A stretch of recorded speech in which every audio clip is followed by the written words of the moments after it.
আমার ভাইরা ভালো করে কান লাগান। তাফসীরের বৈশিষ্ট্য হলো কেউ যদি কোনো আলোচনা শোনাতে চায় সর্বপ্রথম হিস্টোরিক্যাল ব্যাকগ্রাউন্ড, শানে নুজুল, আয়াতখানা কোন ঘটনার প্রেক্ষাপটে নাজিল হয়ে গেল, শানে নুজুল থেকে আমার ভাইরা শুরু করতেছি। নুবাবুন নুকুল ফি আসবাবিন নুজুল, আল্লামা জালালউদ্দিন সুয়ুতী রাহমাতুল্লাহ আলাইহির বিখ্যাত একখানা তাফসীর গ্রন্থ, সেখান থেকে আমি আজকে তাফসীর করব। আমি গুনাহগার পাপাচার ছোট মানুষ, অনলাইন অফলাইন থেকে প্রায় 50 খানা তাফসীর গ্রন্থ পড়ার সুযোগ হয়েছে। সেখান থেকে নুবাবুন নুকুল ফি আসবাবিন নুজুল, আল্লামা জালালউদ্দিন সুয়ুতী রাহমাতুল্লাহ আলাইহির বিখ্যাত কিতাব, সেখান থেকে আজকের তাফসীর কানা করব। ভালো করে কান লাগান।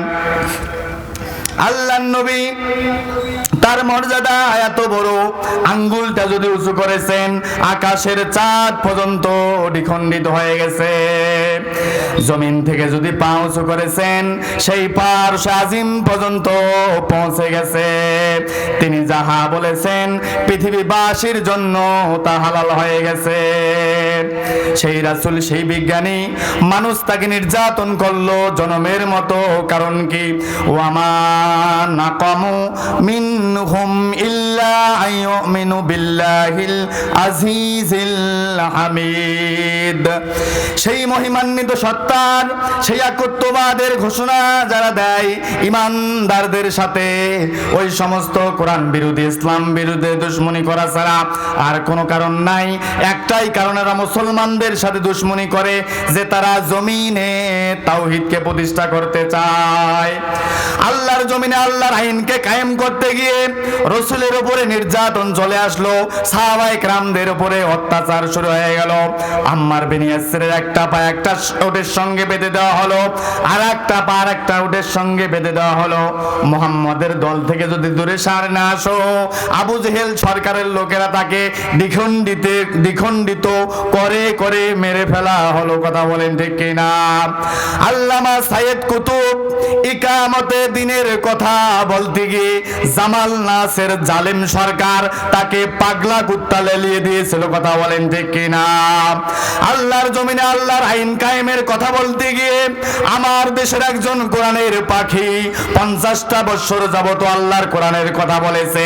লোকটার কোনো অপরাধ নাই, একটাই অপরাধে জালেম সরকার 13টা বছর যাবত জেলখানায় বন্দী করে হত্যা করেছে, যে তিনি আল্লাহর জমিনে আল্লাহর আইনের কাজ করতেছিল। কথা বলেন ঠিক কিনা? আল্লামা সাইদি তুমি মরনি, শহীদ হয়েছো তুমি এটাই জানি। আল্লামা সাইদি তুমি মরনি, শহীদ হয়েছো তুমি এটাই জানি। কারাগারে কাটালে 13টি বছর, বাতিল কেঁপেছে তোমায় দেখে থর থর। তুমি যে ছিলে মোদের নয়ন মনি, শহীদ হয়েছো তুমি এটাই জানি। দেহ মাঝে যতদিন ছিল তব প্রাণ, বলেছিলে তুমি সেই খোদারি কালাম। তাই তো তোমায় ভাবি প্রতিদিনই, শহীদ হয়েছো তুমি এটাই জানি। দেখা তো হবে না আর এই জীবনে, দেখা হবে জান্নাত ফুল বাগানে। এ আশা কবুল করো আল্লাহ তুমি, শহীদ হয়েছো তুমি এটাই জানি। আমাদের কোরআনের পাখি শহীদ হয়েছে। কথা বলেন ঠিক কিনা? নুবাবুন নুকুল ফি আসবাবিন নুজুল, আল্লামা জালালউদ্দিন সুয়ুতী রাহমাতুল্লাহ আলাইহি লিখতেছেন, আল্লাহর নবী অত্যাচার সহ্য করতে না পেরে মক্কা থেকে মদিনার মধ্যে হিজরত করলেন। জোরে বলেন সুবহানাল্লাহ। যাইয়া দেখেন বাজার টৌটুম্বর হয়ে গেছে। একদল লোক সওদা ক্রয় করতেছে, আর একদল লোক সওদা বিক্রয় করতেছে। সেখানে ঈসা নবীর উম্মতরাও আছে, মুসা নবীর উম্মতরাও আছে, মদিনার অধিবাসীরাও রয়েছে। আল্লাহর নবী চিন্তা করলেন, এতগুলা লোককে তো আমি একসঙ্গে কখনো পাই না, যাই যাই একটু দিনের দাওয়াত দেই, ইসলামের কথা বলি। যেই ভাবা তেই কাজ শুরু হয়ে গেল। আল্লাহর নবী মদিনার বাজারের মধ্যে একটা কালো পাথর ছিল, কালো পাথর। সেই পাথরের উপর দাঁড়িয়ে বলতেছেন, ইয়া আইয়ুহান নাস তাআলাউ ইলাইয়া কুলু লা ইলাহা ইল্লাল্লাহু তুফলিহুন। হে মদিনার লোক সকল, আজকে আমি তোমাদেরকে একটা দাওয়াত দেব। এই দাওয়াতটা যদি তোমরা গ্রহণ করতে পারো, এই দুনিয়ায় চির শান্তি পেয়ে আখিরাতে চির মুক্তি নিয়ে হাসতে হাসতে আল্লাহর জান্নাতে চলে যাবা। জোরে বলেন সুবহানাল্লাহ। এই কথা বলার সঙ্গে সঙ্গে মদিনার লোকেরা তাকিয়ে দেখে মদিনার বাজারের মধ্যে যেন আকাশের পূর্ণিমার চাঁদ উদিত হয়ে গেছে। জোরে বলেন সুবহানাল্লাহ। সবাই বলল, আব্দুল্লাহর বেটা মুহাম্মদ, তুমি মক্কা থেকে এসেছো, আমাদেরকে দাওয়াত দিয়ে কোনো লাভ নাই। এই মদিনার মধ্যে একজন বড় আলেম আছে, তার নাম হলো কাব বিন হাবার। এই বড় আলেম যদি তোমাকে নবী হিসাবে মানে, তাহলে আমরা সবাই তোমার হাতে হাত রেখে কালেমা পরে মুসলমান হয়ে যাব। জোরে বলেন সুবহানাল্লাহ।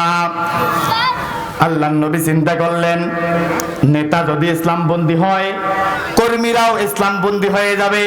আবু বকর, ওমর, ওসমান, আলীকে নিয়ে 5 জন চলে গেল কাব বিন হাবারের বাড়িতে।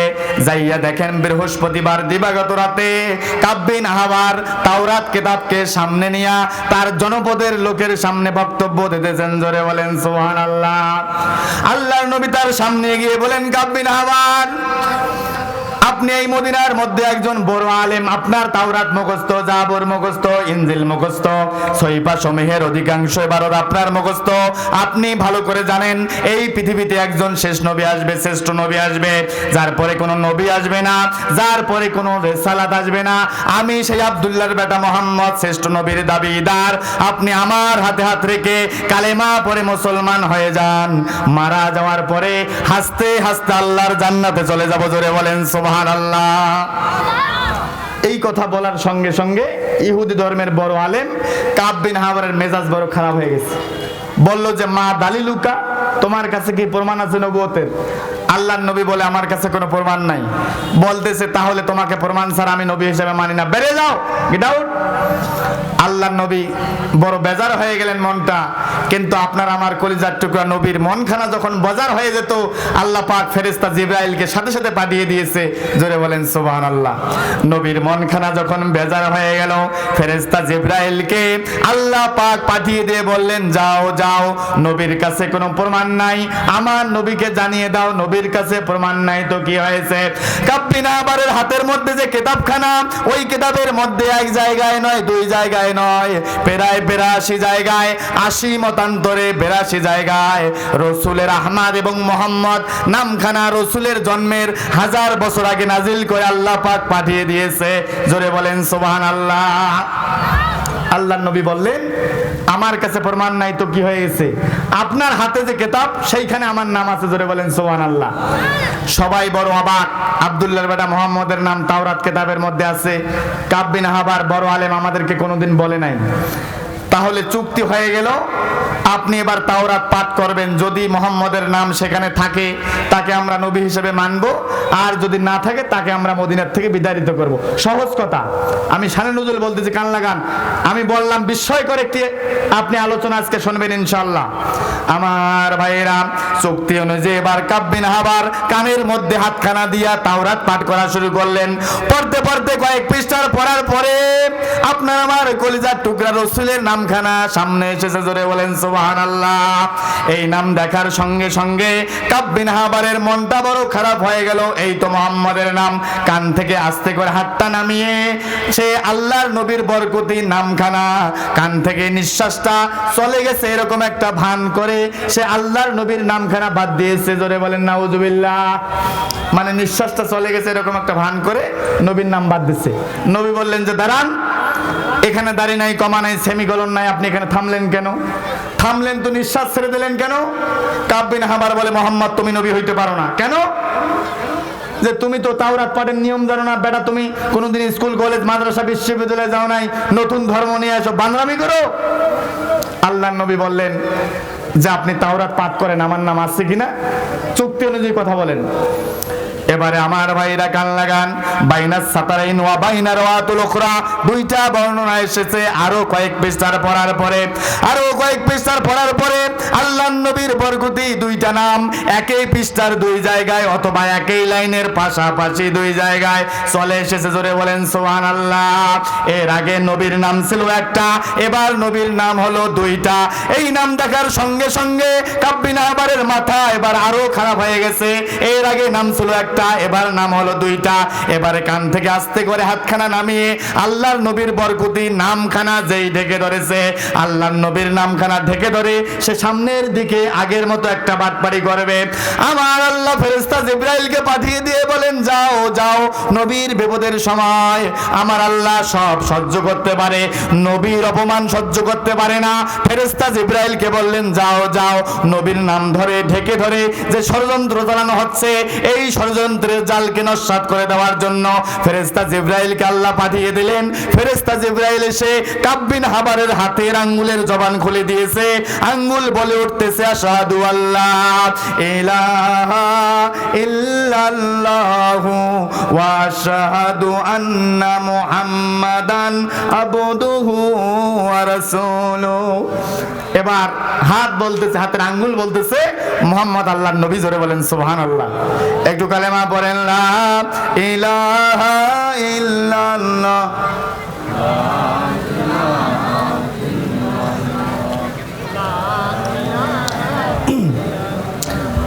হাতের আঙ্গুল বলতেছে মুহাম্মদ আল্লাহর নবী। সবাই অবাক, হাত কথা বলতেছে। কাব বিন হাবার বলে, মুহাম্মদ একজন জাদুকর, সে কিনাতে কি জাদু করেছে, আমার হাত কথা বলতেছে। পাবলিক বলতেছে, না মুহাম্মদ কোনো জাদু করে নাই, কথা বলেন ঠিক কিনা। চাপের মুখে সে স্বীকার করেছে মুহাম্মদ আল্লাহর নবী। জোরে বলেন সুবহানাল্লাহ। এবারে কাব বিন হাবার বলল যে, বাবা তোর নাম তাওরাত কিতাবের মধ্যে আছে, ভালো কথা, কিন্তু আমি তোকে একটা প্রশ্ন করব, এই প্রশ্নের যদি যথাযথ উত্তর দিতে পারো এই মুহূর্তে তোমার হাতে হাত রেখে কালেমা পড়ে মুসলমান হয়ে যাব। কি প্রশ্ন? যে আমার হাতে যে কিতাব তার নাম তাওরাত কিতাব। তাওরাত কিতাব যে নাম নবীর উপর নাজিল হয়েছে, বনি ইসরাইল, বনি ইসরাইল নবী মুসা নবী, মুসা নবীর ধর্ম যে মুসা নবীর কিতাব তাওরাত কিতাব, এই কিতাবের উপরে যে নবী, সেই নবীর বংশে ৭০,০০০-এর বেশি পয়গাম্বর নবী আল্লাহ পাঠিয়ে দিয়েছে। কথা বলো ঠিক কিনা। আল্লাহ নবী বলে, হ্যাঁ ঠিক আছে। যে বাবা যে বংশের মধ্যে আল্লাহ এতগুলা নবী পাঠালেন, সেই বংশের মধ্যে তোকে না পাঠিয়ে দিয়ে আল্লাহ তোকে কুরাইশ বংশের মধ্যে কেন পাঠাইলো?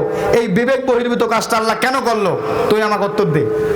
আল্লাহর নবী বড় চিন্তায় পড়ে গেলেন যে আমাকে যে কেন কুরাইশ বংশের মধ্যে পাঠাচ্ছে আমি এটা জানি না। আল্লাহর নবী সাথে সাথে সিজদায় পড়ে গেলেন। নবীর মনটা বড় খারাপ। ফেরেশতা জিবরাইলকে পাঠিয়ে দিয়ে আল্লাহ পাক জানিয়ে দিল, কেন তোকে বনি ইসরাইলের মধ্যে পাঠিয়ে না দিয়ে কুরাইশ বংশের মধ্যে কেন পাঠানো হয়েছে। এই ঘটনা সূরা আল বাকারা 129 নম্বর আয়াত, যে আয়াতের তাফসীর আমি প্রবেশ করব, ওই আয়াতের সামনের আগের পেছনের কিছু ঘটনা আল্লাহর নবীর উপরে নাজিল হয়ে গেল। জোরে বলেন সুবহানাল্লাহ। শান নজুল বললাম এতক্ষণ যাবত, আয়াত নাজিল হয়ে গেল। এই আয়াতে ইব্রাহিম আলাইহিস সালামের একটা ঘটনা আছে। পৃথিবীতে আমি সংক্ষেপ করতেছি, লম্বা করব না। একজন মাত্র নবী ইব্রাহিম আলাইহিস সালাম জাতি রক্ষার জন্য, মুসলিম জাতি রক্ষার জন্য আল্লাহর কাছে দোয়া করেছিল। সেই দোয়া কবুল হয়েছে। দোয়ার বরকতে বনি ইসরাইলের মধ্যে আমাদের নবীকে না পাঠিয়ে দিয়ে ইব্রাহিমের বংশে কুরাইশ বংশের মধ্যে পাঠিয়ে দিয়েছে। জোরে বলেন সুবহানাল্লাহ। ইব্রাহিম আলাইহিস সালাম ছেলে ইসমাইল সহ কাবা ঘর নির্মাণ করে, কাবা ঘরের গিলাফ ধরে জাতি রক্ষার জন্য 3-4টা দোয়া করেছিলেন, 3টা দোয়া করেছিলেন। তার সর্বশেষ দোয়া যে আয়াতের আমি তাফসীর করব, ইব্রাহিম নবী জাতি রক্ষার জন্য, মুসলিমদেরকে মাথা উঁচু করে দাঁড়াবার জন্য, পৃথিবীতে ইসলাম প্রতিষ্ঠা করার জন্য রাসূলের কোন দায়িত্বের কথা, কোন দোয়া করেছিলেন, ওই দোয়ার তাফসীর আমি কয়েক মিনিট চালাবো আমার ভাইরা। আয়াত নাজিল হয়ে গেল। জোরে বলেন সুবহানাল্লাহ। রব্বানা, সূরা আল বাকারা 129 নম্বর আয়াত। আল্লাহ পাক বলতেছেন, ইব্রাহিম আলাইহিস সালাম দোয়া করতেছেন, রব্বানা, হে আমার প্রতিপালক, আবাস ফীহিম রাসূলাম মিনহুম, তাদের পক্ষ থেকে তাদের কাছে একজন রাসূল প্রেরণ করো, ইয়াতলু আলাইহিম আয়াতিকা। রাসূলের 1 নম্বর দাওয়াতি কাজ হবে আল্লাহর আয়াত মানুষকে পাঠ করে করে শোনাবে। ওয়া ইউআল্লিমুহুমুল কিতাবা ওয়াল হিকমা, মানুষকে কিতাব ও হিকমত শিক্ষা দেবে। ওয়া ইউযাক্কিহিম, মানুষকে পবিত্র করবে। ইন্নাকা আনতাল আজিজুল হাকিম, আল্লাহ হলেন পরাক্রমশালী, কুশলী, প্রজ্ঞাময়। এটা হলো এই আয়াতের অর্থ। বিশ্বজনীনতা, সার্বজনীনতাকে সামনে রেখে আল্লাহ পাক জাতির কাছে এই আয়াতখানা তেলাওয়াত করলেন, পেশ করলেন। এই আয়াতের ব্যাখ্যা, বিশ্লেষণ, ভাষার শৈল্পিক সৌন্দর্যতা, এই আয়াতের ব্যাখ্যা অত্যন্ত চমৎকার। এই আয়াতের ব্যাখ্যাটা অত্যন্ত গভীর। আমার ভাইরা, তাহলে এই আয়াতের মধ্যে আমরা 4টা শিক্ষা পাই। রসুলের শিক্ষা হলো 4টা। আল্লাহর নবী বলেন এই 4টা শিক্ষা যারা গ্রহণ করবে তারা নবীর সঙ্গে হাসতে হাসতে জান্নাতে চলে যাবে। জোরে বলেন সুবহানাল্লাহ। এই 4টা শিক্ষার উপরে যারা আমল করবে, ইমামুল মাহাদির সৈনিক হিসাবে আল্লাহ পাক তাদেরকে কবুল করবেন। জোরে বলেন সুবহানাল্লাহ। এই 4টা কাজ যারা করবে পৃথিবীতে তারা মাথা উঁচু করে দাঁড়াবে। জোরে বলেন সুবহানাল্লাহ। এখন বলবেন হুজুর এত ওয়াজ নসিহত হচ্ছে, আমরা তো খালি মার খাইতেছি। কেন আমরা মার খাচ্ছি? আয়াতের ভেতরে লুকিয়ে আছে আসল ঘটনা, আসল তাফসীর কাকে বলে। এবার আসেন, রব্বানা, হে আমার প্রতিপালক, আবাস ফিহিম রাসূলাম মিনহুম, তাদের পক্ষ থেকে তাদের কাছে একজন রাসূল প্রেরণ করো, ইয়াতলু আলাইহিম আয়াতিকা। রাসূলের 1 নম্বর দাওয়াতি কাজ হলো ইয়াতলু আলাইহিম আয়াতিকা। হে নবী, আপনি মানুষের কাছে আল্লাহর আয়াত পাঠ করে করে শোনান। কথা বলেন ঠিক কিনা? এই আয়াত শব্দটাকে বুঝতে হবে। আয়াত মানে কি? আয়াত মানে হচ্ছে শুধুমাত্র কোরআন শরীফ নিলাম আর পড়লাম, এটার মানে আয়াত পাঠ না। আয়াত শব্দের অর্থ হচ্ছে নিদর্শন। আয়াত মানে হচ্ছে সাইন।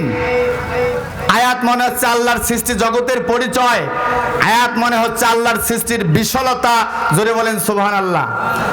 এই যে আমরা ঠাকুরগাঁ জেলায় অবস্থান করতেছি, এই ঠাকুরগাঁ জেলায় কি আল্লাহর সৃষ্টির শেষ? কথা বলেন। ঠাকুরগাঁর মতো 64টা ডিস্ট্রিক্ট নিয়ে হলো বাংলাদেশ। এই বাংলাদেশটাই কি আল্লাহর সৃষ্টির শেষ? বাংলাদেশের মতো 200টা দেশ নিয়ে হলো পৃথিবী, পৃথিবীর স্থলভাগ। এর থেকে ডবল দ্বিগুণ হলো জলভাগ। স্থলভাগ আর জলভাগ নিয়ে যে পৃথিবী, এই পৃথিবীর থেকে 13 লক্ষ গুণ বড় নক্ষত্র হলো সূর্য। এই সূর্যটাই কি আল্লাহর সৃষ্টির শেষ? এই সূর্যকে কেন্দ্র করে বিশাল সৌরজগৎ।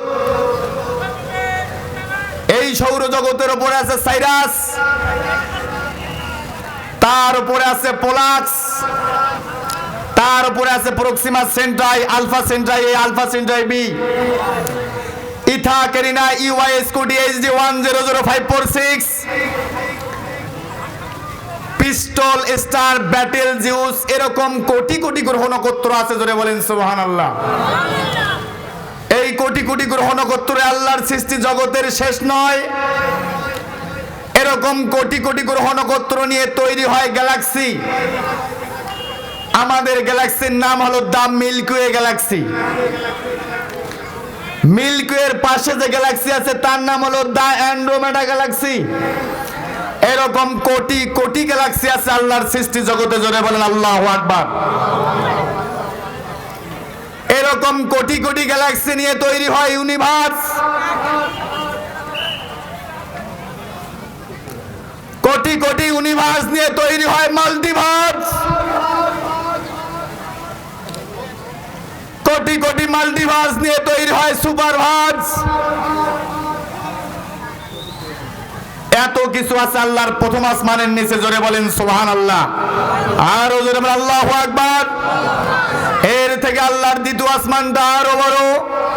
দ্বিতীয় আসমানের থেকে তৃতীয় আসমান আরো 500 কোটি গুণ বড়। আল্লাহর নবীকে জিজ্ঞাসা করা হলো, ইয়া রাসূলুল্লাহ, ইয়া হাবিবাল্লাহ, প্রথম আসমান থেকে দ্বিতীয় আসমানটা কত বড়? আল্লাহর নবী বললেন, সাহারা মরুভূমির মধ্যে হাতের একটা আংটি ফেলায় দিলে মরুভূমির তুলনায় আংটিটা যত ছোট, আল্লাহর দ্বিতীয় আসমানের থেকে প্রথম আসমানটা তত ছোট। এখন প্রশ্ন হচ্ছে, সাহারা মরুভূমি কত বড়? এই বাংলাদেশের মতো, আপনার বাংলাদেশের মতো 47